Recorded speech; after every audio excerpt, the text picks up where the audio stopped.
Hello বন্ধুরা, তোমরা সবাই কেমন আছো? আশা করি তোমরা সবাই ভালো আছো। মা মনীষা রান্নাঘরে তোমাদের সবাইকে ওয়েলকাম জানাচ্ছি। আজকে চলে নিয়ে এসেছি নতুন একটা রেসিপি নিয়ে। এগুলো দেখতে পাচ্ছ, এগুলো ইলিশ মাছ, এগুলো খোকা ইলিশ।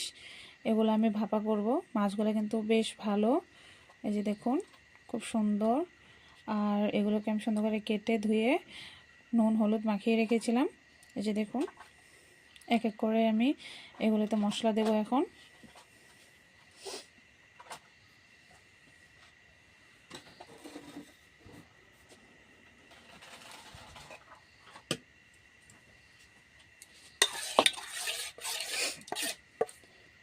এই যে বন্ধুরা, আমি এখানে দেখুন কি সুন্দর করে পোস্ত দিয়েছি, চারমগজ দিয়েছি, আর জিরা দিয়েছি কিছুটা, আর সর্ষে দিয়েছি কিছুটা, দিয়ে সুন্দর করে পেস্ট করে নিয়েছি। আর হ্যাঁ বন্ধুরা, কাঁচা লঙ্কাও দিয়েছি, একসাথে পেস্ট করে নিয়েছি, দিয়ে দিলাম।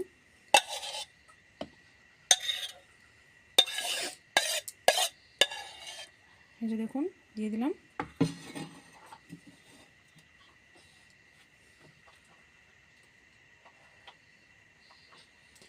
সামান্য কিছু দিয়েছি হলুদ,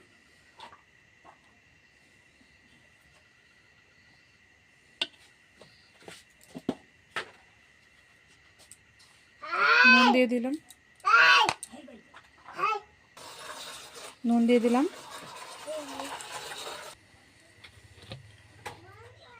সর্ষে তেল দিয়ে দিলাম। এই যে দেখুন, মিক্স করে নিচ্ছি ভালো করে।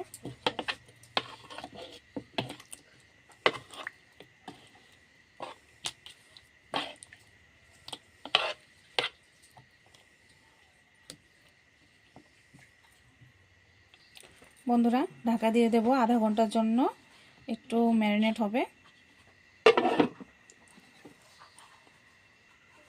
বন্ধুরা, আধা ঘন্টা হয়ে গেছে, আমি ঢাকাটা খুলে নেব এখন।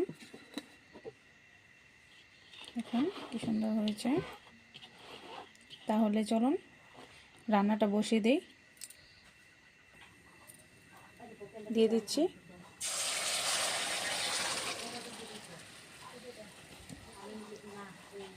পাত্রটা ধুয়ে সামান্য কিছু জল দেব।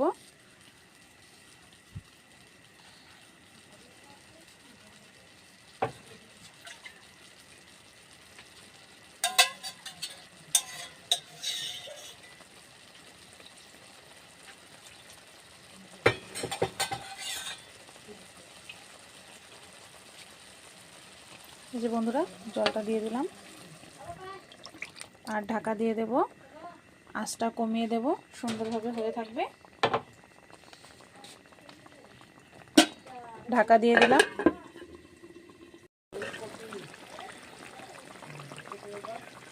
দেখুন বন্ধুরা, কি সুন্দর হয়ে এসেছে, তেল ছেড়ে দিয়েছে।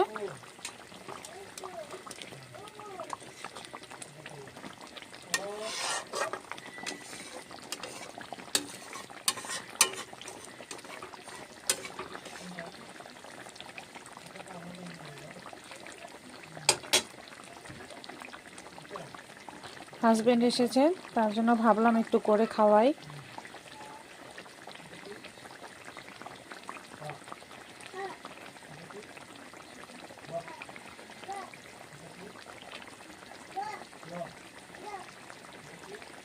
দেখুন কি সুন্দর তেলটা ছেড়ে দিয়েছে।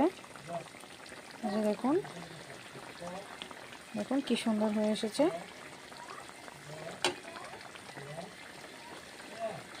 আমি আর একটু কিছুক্ষণের জন্য ঢাকা দিয়ে দিচ্ছি।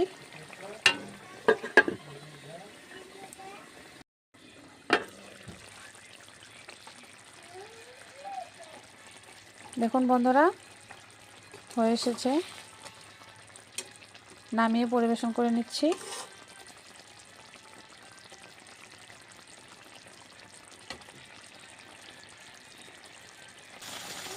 তাহলে চলুন নামিয়ে নেই সরষে ইলিশ। দেখুন পরে রেডি হয়ে গেছে। তাহলে আজকের জন্য আসছি, টাটা।